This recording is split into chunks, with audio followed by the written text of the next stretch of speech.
இது லண்டனில் ராத்திரி 8 மணின்னா நம்ப முடியுதுங்களா? லண்டன் சவுத்தால், லண்டன் சவுத்தால் இந்த மார்க்கெட்டு சாட்டர்டே சாயங்காலம் மணி 8. எவ்வளோ வெளிச்சமாக இருக்குது பாருங்கள் கடைங்க. பரபரப்பாக இருக்குது. ராத்திரி 8 மணி. இப்போ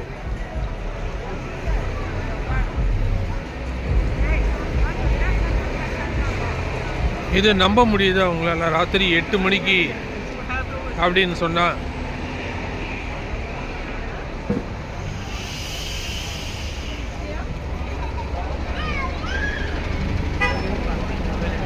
Lloyds Bank.